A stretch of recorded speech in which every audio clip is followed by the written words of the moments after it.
Hello friends, this is DL Harry and welcome to our video. तो आइए देखते हैं कि मार्केट में आज हमें कैसे मूवमेंट्स मिले और कल हम मार्केट में किस तरीके का मूव देख सकते हैं और आने वाले टाइम में बीएन में हमें कौन से मूव देखने को मिल सकते हैं। तो यहाँ पर आप देख रहे हैं कि आज एक रेड कैंडल बना है। पहले मार्केट गैप अप ओपन हुई, फिर 36,000 के लेवल के ऊपर थोड़ा सस्टेन किया बट ब्रेक नहीं दे पाई, मीन्स अपसाइड में और फिर डाउन साइड आकर ही इसने अपनी क्लोजिंग दी है।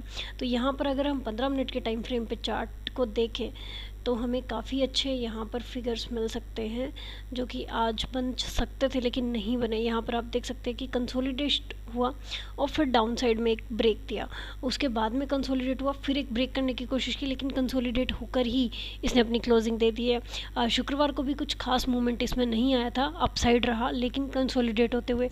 आज डाउन साइड आया लेकिन कंसोलिडेट होते हुए ही। और अगर हम डेली टाइम फ्रेम पे ही बात करें तो वहीं से हमें कुछ आइडिया हो सकता है कि मार्केट किस तरीके का मूव कर सकता है। तो यहाँ पर सबसे पहले तो हमने जिस तरीके से डेली टाइम फ्रेम पे एक एनालाइज किया था कि अब साइड में हमारे पास एक रेजिस्टेंस लाइन आ रही है जो कि प्रीवियस अगर हम देखें तो इन लेवल्स से आ रही है। अगर हम इस लाइन को इस तरीके से ड्रॉ करें तो यहाँ पर आप देख सकते हैं कि मोस्टली मैंने स्विंग्स उठा लिए हैं। जैसे कि पहला स्विंग ये था, सेकंड दो स्विंग हमारे पास ये आ गए, उसके बाद ये एक एक्सेप्शनल आया कि अब अप में ब्रेक करने की कोशिश की लेकिन वहाँ पर प्राइस सस्टेन नहीं कर पाया और डाउन ही रहा।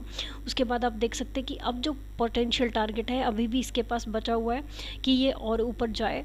और डाउन साइड का अगर हम देखें तो हमारे पास एक ट्रेंड लाइन जो हमने ड्रॉ की थी कि ये अभी जोन में ही ट्रेड कर रहा है, तो वो जोन हम डाउन साइड का भी ड्रॉ कर लेते हैं। सेम ऐसा ही कुछ पैटर्न हमारे पास आईसीआईसीआई बैंक में भी बन रहा था जिसको हमने ड्रॉ किया हुआ है। वहाँ भी जब हम देखेंगे उसका भी सिनेरियो कि क्या बन रहा है। यहाँ पर अभी फ़िलहाल ये हमारे पास एक पैरेलल जोन बन रहा है, तो अभी इसके पास अपसाइड में एक टारगेट है कि ये अचीव करे, उसके बाद में ये डाउन आए तो पॉसिबिलिटी है। और अगर ये इसको ब्रेक कर देता है, जैसा कि यहाँ पे पॉसिबिलिटी थी लेकिन ये डाउन आ गया वापस, अगर ये यहाँ पर ब्रेक करके और रीचेक करके फिर अब निकलता है तो हमें अपसाइड के टारगेट्स ही इसमें देखने को मिलेंगे, ये फिर से डाउन नहीं आ सकता है। और अब जो कल की हम बात करें कि कल ये कहाँ ओपन हो सकता है, तो यहाँ पर देखिए क्योंकि कैंडल रेड बनी है और एक अप मूवमेंट होने के बाद बनी है तो हो सकता है कि ये गैप डाउन ओपन हो और एक रेड कैंडल बना दे अगर इसे डाउन आना है तो।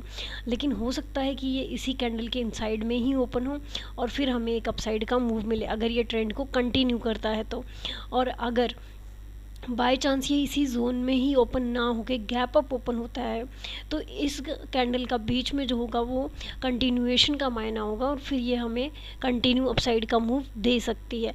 लेकिन आज जिस तरीके से सेलर्स आए हैं वो ज़्यादा मार्केट को डाउन नहीं ले जा पाए, तो पॉसिबिलिटी ये है कि यहाँ पर बायर्स ही बने रहे और इसे अपसाइड ही लेकर जाए क्योंकि ऑलरेडी बहुत ज़्यादा डाउन आ चुकी थी। अगर हम यहाँ पर फिब अप्लाई करके देखें तो आपको यहाँ पर काफ़ी अच्छा एक सिनेरियो देखने को मिलेगा फिब रिट्रेसमेंट में।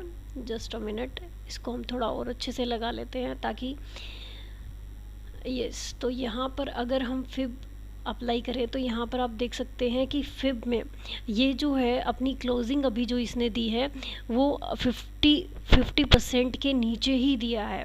तो यहाँ पर अगर कल ये गैप अप ओपन हो जाती है और उसके ऊपर ही क्लोजिंग दे देती है तो हमें कंफर्म हो जाएगा कि जो अभी तक लेटेस्ट का जो डाउन ट्रेंड था उसका 50% रिट्रेस हो चुका है और उसके ऊपर क्लोज हो रहा है, तो ये अपसाइड में हमें अच्छे टारगेट दे सकता है। अभी यहाँ पर जो एक अपसाइड का व्यू बन रहा है जस्ट बिकॉज निफ्टी यहाँ पर काफ़ी हेल्प कर रहा है। जैसा कि हमने कहा था निफ्टी के पास सपोर्ट जोन था और वहीं से इसने अपसाइड का मूवमेंट दिया है। यहाँ पर एक डब्ल्यू पैटर्न जैसा भी कुछ कंफर्म हो रहा है कि पहले ये डाउन आया, फिर अब जाने की कोशिश की, नहीं आया, फिर से डाउन आया एंड देन अपसाइड। और अभी ये गैप भी फिल कर चुका है, अपनी क्लोजिंग भी काफ़ी अच्छी दी है इसने। तो अब अगर इसमें बाइंग कंटिन्यू रहती है तो यहाँ पर हमें काफ़ी अच्छे सेंटिमेंट्स देखने को मिल सकते हैं बाइंग के। प्लस एक पॉइंट और ऐड करना चाहेंगे यहाँ पर कि निफ्टी और बैंक निफ्टी अगर दोनों ऑपोजिट डायरेक्शन में हो तो वो कंसोलिडेशन होता है मेनली। आप देख पाएंगे कि यहाँ पर कंसोलिडेशन जैसा सिचुएशन हो सकता है। अगर निफ्टी और बैंक निफ्टी एक ही वे में जा रहे हैं तो वो उस दिन वो ट्रेंडिंग हो सकता है। तो यहाँ पर आप देख सकते हैं कि बीएन में आज एक रेड कैंडल बना है, यानी कि वहाँ पर बाइंग के पास एक बार पोटेंशियल नहीं आया जब तक कि निफ्टी यहाँ पर अपनी क्लोजिंग नहीं दे देता था।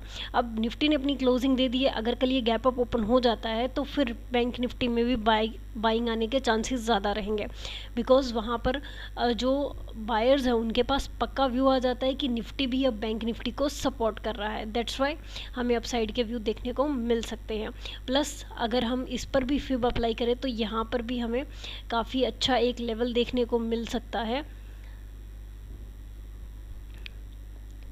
जस्ट अ मिनट, यस, तो हम इसको अप्लाई करते हैं। ये अपोजिट हो रहा है, जस्ट अ मिनट, यस, इसको इस तरीके से हम अप्लाई करेंगे। ये हमारे पास एक हाई हमने उठाया और लो हम ये लेवल का ले रहे हैं जो कि इसका, यस, तो यहाँ पर आप देख सकते हैं कि 38% के पास निफ्टी ने अपनी क्लोजिंग दी है। तो अभी अगर ये इसको बनाए रखता है तो ऑफकोर्स ये अपने 50 और 61 के लेवल के लिए जा रहा है, तो वहाँ से हमें कन्फर्म हो जाएगा कि क्या ये ट्रेंड रिवर्सल है। अभी हम बाकी बैंक्स की तरफ एक नज़र डाल लेते हैं जो बैंक निफ्टी को सपोर्ट करते हैं। यहाँ पर आप देख सकते हैं HDFC बैंक में एक रेड कैंडल ज़रूर बना है, इसने अपने लेवल को ब्रेक नहीं किया है। अगर निफ्टी सपोर्ट करता है तो यहाँ पर भी बाइंग आने के चांसेस हैं, और ये क्योंकि 1400 साइकोलॉजिकल लेवल के ऊपर क्लोज हुआ है तो यहाँ पर भी बाइंग आ सकती है 1400 के साइकोलॉजिकल लेवल के ऊपर, और हमें अपसाइड में टारगेट्स देखने को मिल सकते हैं। लेकिन अगर ये 1400 के लेवल के नीचे ही रहता है तो हमें यहाँ पर कल एक रेड कैंडल देखने को मिल सकती है जो डाउन साइड के लिए एक अच्छा सिग्नल हो सकती है। एक्सिस बैंक की तरफ अगर हम चले तो वहाँ पर भी हमने जो ड्रॉ किया था उसके अकॉर्डिंग ही पैटर्न एक कंफर्म हो रहा है। मैंने आपको कहा था कि यहाँ पर डब्ल्यू पैटर्न बन रहा है एक, लेकिन आपका एसएल वहाँ पर एक बड़ा हो जाता है। लेकिन फिर भी यहाँ पर आप देखेंगे कि सपोर्ट एरिया से ही जो एक प्रीवियस सपोर्ट था वहीं से ही ऑलमोस्ट इसने अपना सिग्नल दिया और ये अपसाइड जा रहा है। अभी 2 कैंडल रेड बने हैं, कैंडल रेड बन रहे हैं, लेकिन मार्केट जो प्राइस है इसका एक्सिस बैंक का ये अप जा रहा है। तो हो सकता है कि ये ट्रेंड कंटिन्यूएशन के लिए सिग्नल हो कि सेलर्स डाउन ज़्यादा नहीं ला पा रहे हैं और बाइंग कंटिन्यू हो रही है, तो ये हमें अपसाइड के सिग्नल दे सकती है। नेक्स्ट है ICICI बैंक। ICICI बैंक में आप देख सकते हैं कि एक रेड कैंडल है, और सेम मैंने आपको कहा था कि बैंक निफ्टी में भी इसी तरीके का कुछ पैटर्न है और ICICI बैंक में भी। यहाँ पर आप देखेंगे तो ये अभी भी इसके पास कुछ टारगेट बाकी है। ये कैंडल जो आज की बनी है ये डोजी टाइप बनी है, ये ट्रेंड कंटिन्यूएशन का भी काम कर सकती है और ट्रेंड रिवर्सल का भी काम कर सकती है। मींस ये जो अपसाइड का मूवमेंट आया इसको रिवर्स भी कर सकती है और इसी ट्रेंड को ये कंटिन्यू भी कर सकती है। तो देखते हैं कि कल इसमें किस तरीके का मूव आता है, उसी के अकॉर्डिंग आप ट्रेड कर सकते हैं।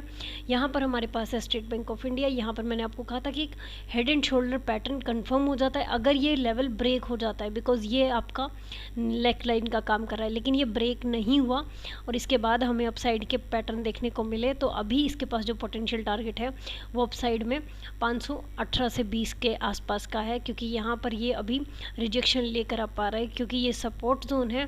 तो आप देख सकते हैं कि जब भी मार्केट सपोर्ट जोन में आती है तो वहाँ पर बाइंग डेफिनेटली आती है। तो ये सपोर्ट जोन में बाइंग आ चुकी है। अभी जब तक इसके पास रेजिस्टेंस जोन नहीं आता तब तक ये अपसाइड रह सकता है।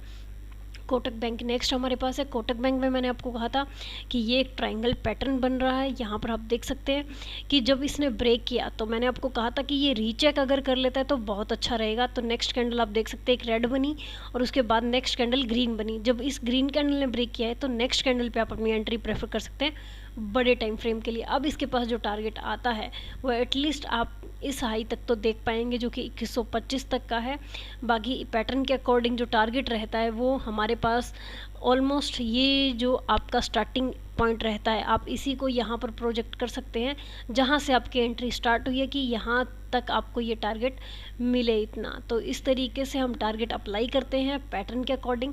बट लेट्स सी कि ये किस तरीके से मूव करता है। अगर बैंक निफ्टी रेजिस्टेंस लेता है तो ये भी वापस से डाउन आकर रीचेक कर सकता है, बिकॉज यहाँ पर एक पैटर्न अगर आप देख रहे होंगे तो इस तरीके से कप पैटर्न टाइप बन रहा है। इसके पास वापस से यहाँ तक आकर एक cup and handle pattern type बन सकती है शेप। तो डजेंट मैटर कि किस शेप में वो चल रहा है, आप अगर अपनी एंट्री राइट टाइम पे ले लेते हैं तो एक लॉजिकल एसएल के साथ आप अपने एक अच्छे टारगेट के लिए जा सकते हैं, जो कि 1:2 तो मिनिमम होना ही चाहिए। तो आज के लिए फ्रेंड्स इतना ही, मिलते हैं नेक्स्ट वीडियो में। Till then thank you and happy trading.